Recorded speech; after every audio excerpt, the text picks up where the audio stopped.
ಮಂಡ್ಯ ಜಿಲ್ಲೆ ನಾಗಮಂಗಲ ತಾಲೂಕಿನ ಚೊಟ್ಟಕ್ಯಾತಹಳ್ಳಿ ಗ್ರಾಮದ ಶಂಕರೇಗೌಡ ಎಂಬುವರು ಕಾಣೆಯಾಗಿದ್ದಾರೆ. ಜುಲೈ 11ರಂದು ಶುಕ್ರವಾರ ಸಂಜೆ ಮಂಡ್ಯದ ಬಸ್ ನಿಲ್ದಾಣದಲ್ಲಿ ಶಂಕರೇಗೌಡ ನಾಪತ್ತೆಯಾಗಿದ್ದಾರೆ. ಶಂಕರೇಗೌಡರಿಗೆ ಮಾತು ಬರುವುದಿಲ್ಲ, ಕಿವಿಯೂ ಕೂಡ ಕೇಳುವುದಿಲ್ಲ.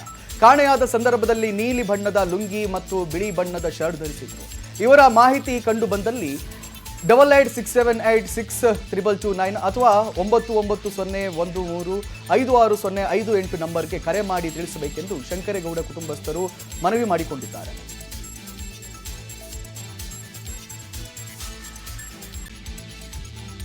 ಮಂಡ್ಯ ಜಿಲ್ಲೆ ನಾಗಮಂಗಲ ತಾಲೂಕಿನ ಚೊಟ್ಟಕ್ಯಾತಹಳ್ಳಿ ಗ್ರಾಮದ ಶಂಕರೇಗೌಡ ಎಂಬುವರು ಕಾಣೆಯಾಗಿದ್ದಾರೆ. ಜುಲೈ 11ರಂದು ಶುಕ್ರವಾರ ಸಂಜೆ ಮಂಡ್ಯದ ಬಸ್ ನಿಲ್ದಾಣದಲ್ಲಿ ಶಂಕರೇಗೌಡ ನಾಪತ್ತೆಯಾಗಿದ್ದಾರೆ. ಶಂಕರೇಗೌಡರಿಗೆ ಮಾತು ಬರುವುದಿಲ್ಲ, ಕಿವಿಯೂ ಕೂಡ ಕೇಳುವುದಿಲ್ಲ. ಕಾಣೆಯಾದ ಸಂದರ್ಭದಲ್ಲಿ ನೀಲಿ ಬಣ್ಣದ ಲುಂಗಿ ಮತ್ತು ಬಿಳಿ ಬಣ್ಣದ ಶರ್ಟ್ ಧರಿಸಿದ್ರು. ಇವರ ಮಾಹಿತಿ ಕಂಡು ಬಂದಲ್ಲಿ 8867862229 ಅಥವಾ 9901356058 ನಂಬರ್ಗೆ ಕರೆ ಮಾಡಿ ತಿಳಿಸಬೇಕೆಂದು ಶಂಕರೇಗೌಡ ಕುಟುಂಬಸ್ಥರು ಮನವಿ ಮಾಡಿಕೊಂಡಿದ್ದಾರೆ.